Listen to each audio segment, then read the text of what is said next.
We just want to make a good movie. We just want to make a movie that entertains us, that I would want to see, that doesn't exclude anybody. Oh boy, this is going to be good, I can tell.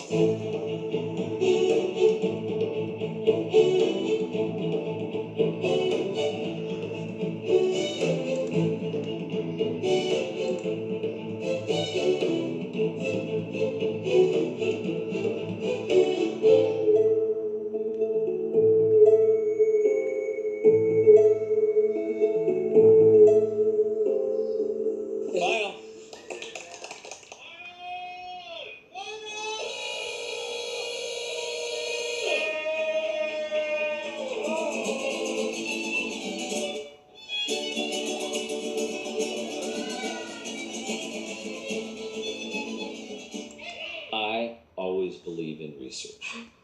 No matter what the subject matter is, you cannot do enough research because so much believability will come out of what's really there.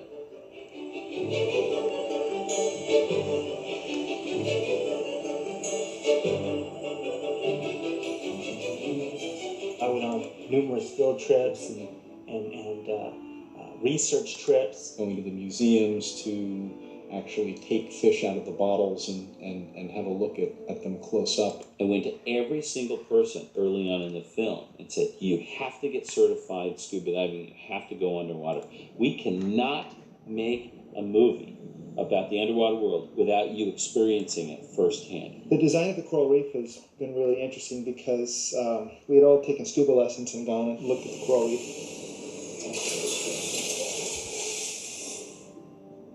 It was spectacular.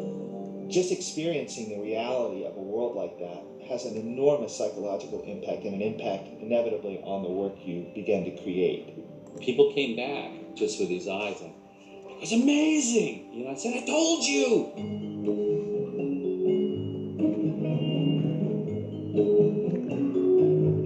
One of the first things I did was I got together with the R&D group and we looked at images of things underwater and we thought, what is it that makes you believe that it's underwater? We put together our simplest version of an underwater set, almost like My First Ocean, and tried to make that look like it was underwater. Our first test appeared to be either a chlorinated swimming pool or a very foggy day on a heath somewhere in Scotland. We didn't get ocean water.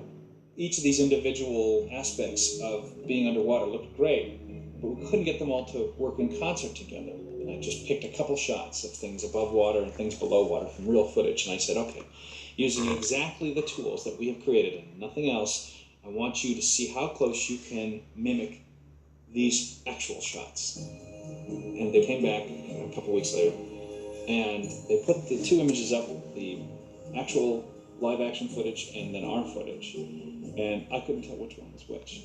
We were shocked. I mean, we were elated because it's like, oh my gosh, we did it. I mean, it looks like water.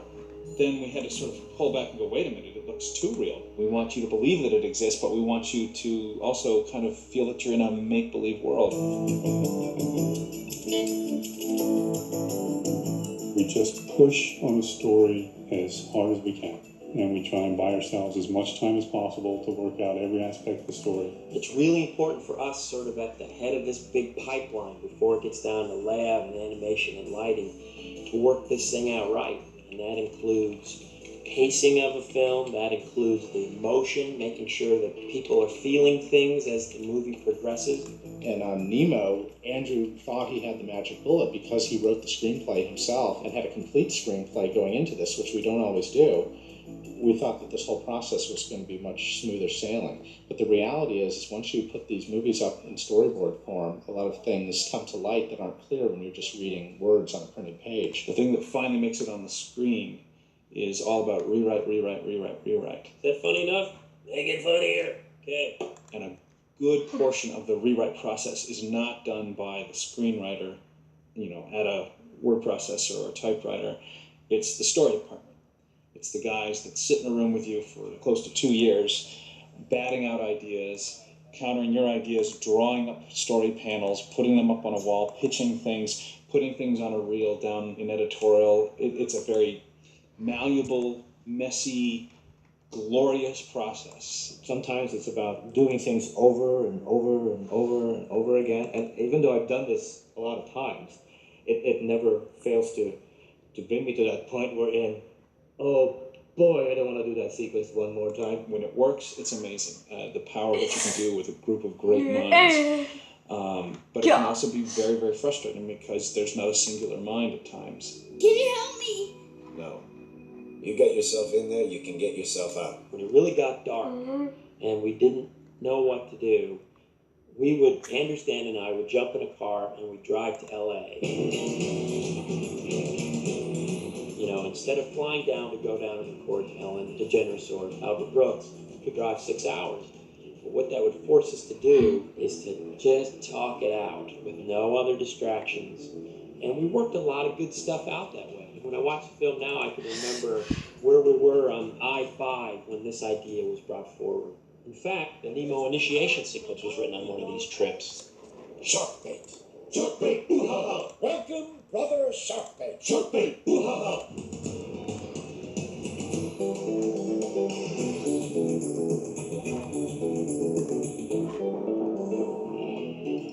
We cut the boards together with dialogue, temp music, temp sound effects. It's very important that the experience of viewing the story reels for the audience is going to approximate the experience of viewing the finished film.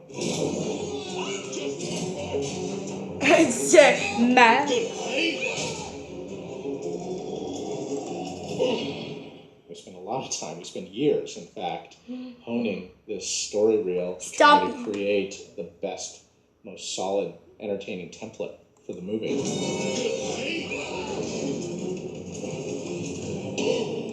What we decided to do was to establish a range of underwater color to track the characters through the film. So with the reef, we start with crystal clear, kind of very light greenish turquoise. And as the film progresses, it gets darker green turquoise, and then black, and then blue.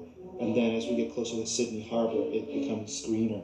The pastels are used to kind of outline the color and the mood and the lighting for the entire film. Here's this morning at Pelicans. I start off again with a big broad stroke color palette. We're trying to figure out time of day and mood for the film.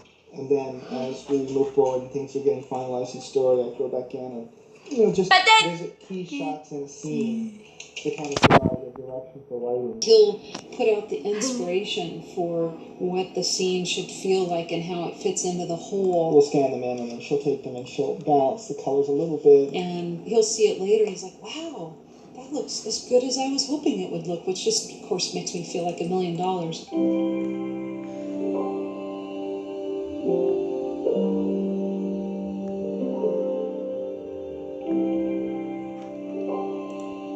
It was by trying to make a shot appear to be like you see when you scuba dive and you're underwater that we came up with a whole bunch of elements that were critical to making a shot feel like it was underwater, which include how it surges and swells back and forth, the particulate matter in the water itself, murk being the fall off of color, that water filters differently than air, the caustic lights, which is the light play from the surface that you see in the bottom of the swimming pool, the beams those things go through because water is so much denser than air, you can see the light shafts themselves. Okay, now how is it different being in a reef than being in deep ocean water than being murky in a harbor? Oh, okay. So now you have to find different settings for all those various things again and set the levels again. So you get, harbor water and sewage water and clear open blue ocean water, murky ocean water, bright sunny reef water that's shallow at night and at day and at dawn at dusk. If you look at fish, it's amazing how little we did have to caricature them because they're so wild in their shapes and forms. They took a lot of scientific input, but there are some things you just have to do in order to act that fish don't do. Real fish have the eyes on the side of the head. They don't have eyelids, and they don't blink, and they don't talk. So how do you design a fish that is able to talk and emote and everything that the animators are going to want to put in there? We looked at how dogs emote. The subtle movements of their eyebrows is enough to emote like sadness or happiness. Neutral sided. Stern. Sad. And it's the same thing with these fish designs. We put enough eyebrow mask in there to really get the nuances of emotion. So I basically now flesh that design out, start figuring out the details about the fins and the gills and the mouth and teeth, and turn her around, draw from so many different angles. So as I'm developing that character, there are some designs that Andrew really likes, Andrew and Ralph really like, and then they give it to Jerome Raft, the sculptor here. We're generating these sculptures to pre-visualize character design. We knock these out in clay, just like this, and we do it as fast as we can so we can get as many changes from the director and art director, as many as we need. That's really when the magic happens. Starting to see that 2D drawing come alive in 3D, and it's like I get all this amazing information from it. I start seeing it in a new way. I start turning it around. I look at it from the top and the bottom, because you never know if that's the way they're going to be seen in the movie. Once the sculpt's done and we get approvals, then it goes on to the modelers, and then they actually start building them in the computer using our clay sculpts as reference. Then we would have animators come in and help us figure that stuff out too. So the process is incredible. It's so collaborative. Sharkbait, you did it! Sharkbait, you're covered with germs! The shader and texture art director is responsible for taking those models, those sets and characters, and giving them life in terms of the scales or textures on the surface of these characters. Tropical fish die a lot, unfortunately, and so they always have a good supply at fish stores of dead fish. So then we take them and we slap it on the scanner, and we hold it up to the light and see what it looks like, and start identifying what the important characteristics are of that fish, what color they are, what kind of texture they are, how they respond to light when lit. So like whether they're shiny or smooth, whether they're velvety or translucent.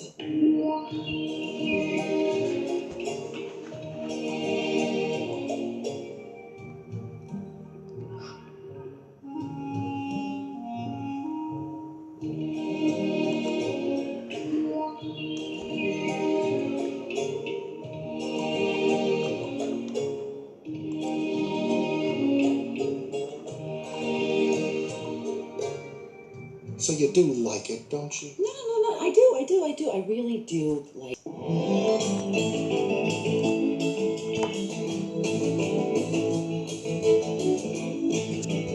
We had, I think, this bag of tricks as animators for bipedal characters. We'd all carried around with us, even ever since Toy Story 1. It wasn't until we had done the first few tests that we had realized that it's a completely different language. I think for most animators, it takes a good month or two of pretty intense stuff to really get into understanding what makes a fish feel like a fish and adapting their old bag of tricks to the new bag of tricks.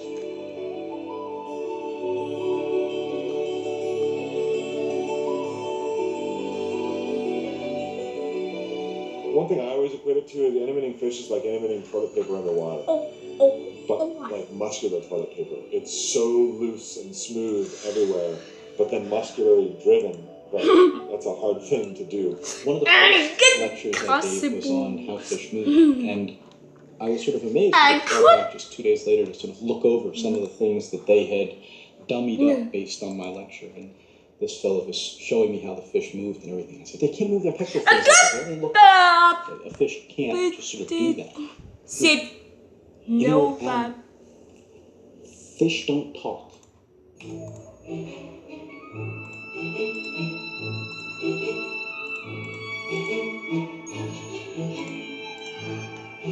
It takes a tremendous amount of effort to create something that looks effortless. You're pushing the envelope, pressing your production plan out as much as you can to bang on the story and get the lines just right and get it edited just right. Crunch time is like almost like literal. It's like there's so much that comes right at the end because you've taken so much time to plus the story. I think when things get really tough around you, when you start to feel the stress build up, that tends to be when we kind of explode as a group. And people just go crazy. We tend to kind of just blow off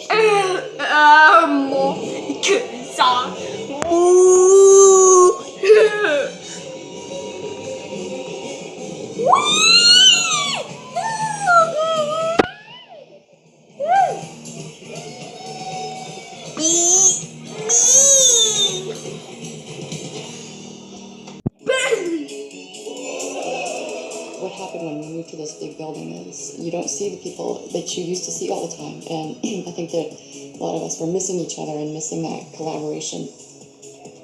It's called the Ugly Contest. Basically, all of the men have grown mustaches.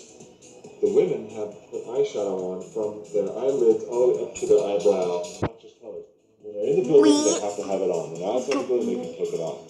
So I think they actually get away, maybe a little lighter, because this thing doesn't come off. I started adding more makeup, and eventually I had the complete face, and then I decided that I'd start to wear different outfits.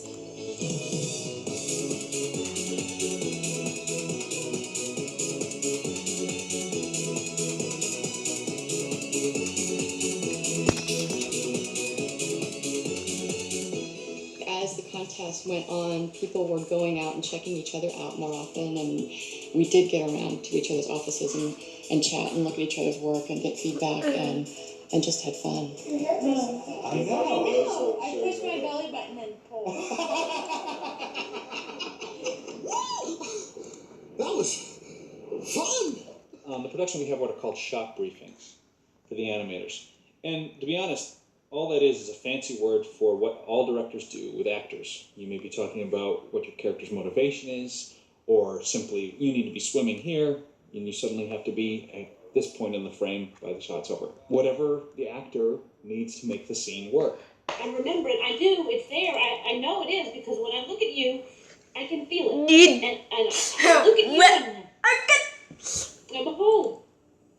I can say to you, she realizes she doesn't want to be lonely anymore. I don't think she's that articulate. She understands even that clearly. But I think she's she just hasn't formed it, right? So it's like forming as she's saying it, right? It's just like, if you leave, it's like, basically, I would be lonely, but she doesn't even know that yet. She's just like, it's going to be bad, right? That comes from the voice talent, but it's really people's ability to get inside of that character. You have to know in order to bring the character to life. Otherwise, the character's not alive, it's just moving. I locked the door, I closed the door, and I put up some pictures of different people or things in my life that were important to me that are gone now, and kind of put myself in that moment for a while, and it was a depressing day. But, and then after a while, after I was really kind of in the moment, I looped the dialogue, and I kind of went with it, and then I turned on my little computer camera here. And I look at you and I'm home. So working from that has been a great help, and hopefully, since it's coming from a sincere place in me, when it's coming out of Dory in the film, it'll feel like it's coming from a sincere place from her as well. It's almost like when you show your shot, you're naked, and you can't hide behind anything. So yeah, I haven't shown it to Andrew yet. It's there. I know it is because when I look at you, I can feel it. And I look at you and I'm home. She comes across more collected than I think we want her to come across as. My initial response is that you have to have a little more jerky left and right on top of your stuff at the beginning. Some hint, some tell that it's all falling through her fingers right there as she's talking. There's a lot of this back and forth that happens, and this super fine tuning, so that you get a really appealing character, and they always feel organic, and they never feel computery. It feels like he's locked in space, hanging from a hook right here. Did you try stretching his neck? Just like a half-beat pause. Oh, you good. Just, ooh, scoot, So yeah. We've done our best to know the technology that's behind it. You just get the art out of it. You get the entertainment out of it. I remember it. I do. It's there. I know it is because when I look at you, I can feel it. And I look at you and I'm home. Yay!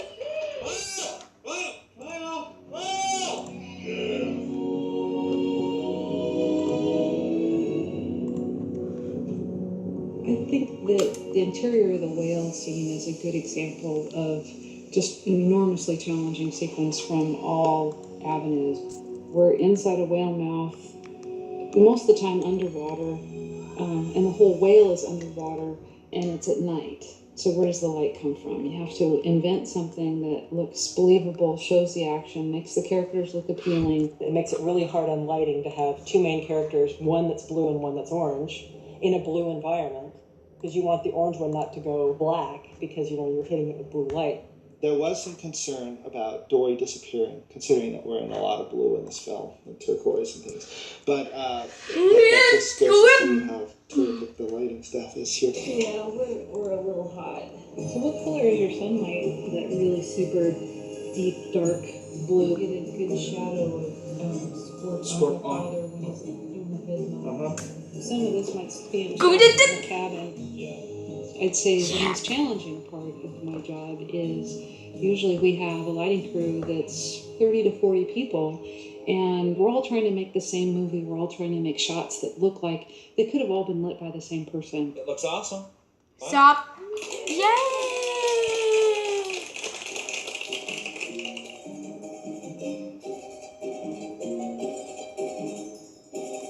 Graham said we got to film about water. And, what kind of water? Is there splashing water? Is there pouring water? Are we underwater? Are we above water? Actually, we're all those things. Oh. Here you just need a sim of the water being affected by this boat rock. This is the big kickback splash. Yeah. The producer, half of my brain, looks at a schedule and goes, I cannot splash water in 800 shots. I cannot afford to do this. The director, half of my brain says, we're going to splash water in 1,200 shots. Every shot is splash because we're in water. Okay, both are not really true, so where's the middle ground? If you do it right, you get a couple shots you spend a lot of money on that look just, they're so cool. They're just melt. They're amazing. And the water does everything. It's completely real. We totally controlled it. And you feel like a rock star. There are a couple shots you do about half that in, and a couple shots you don't do very much in at all. And if you pick just the right ones to spend your money there, as an audience member, you watch it and you believe it's insane.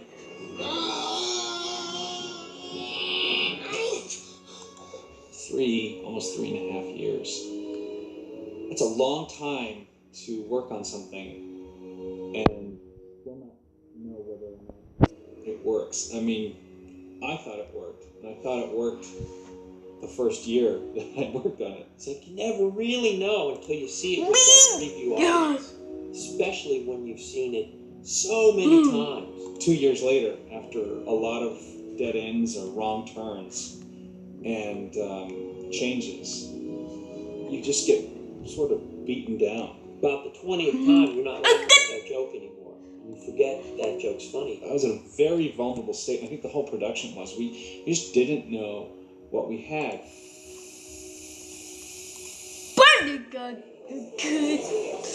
So when those lights went down, my stomach was just churning, and I was practically hiding my face because I didn't know. Not only did the screen go well, they were the best 2 screenings we've ever had in Pixar's history.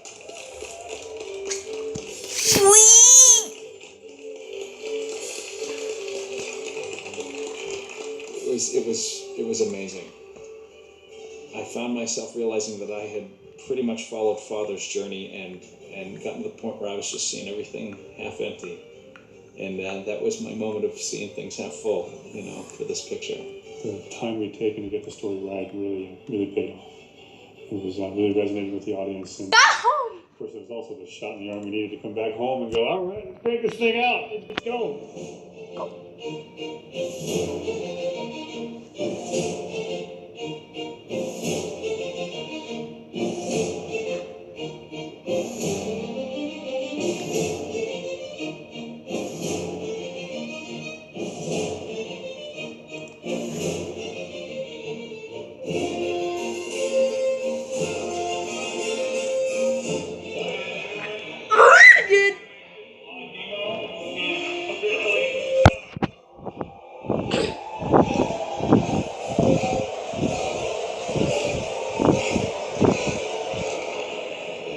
To a place you wanted to go, and they get there, that's just unbelievably satisfying. Because that means that all the stuff you spent doing for years and years and years actually worked.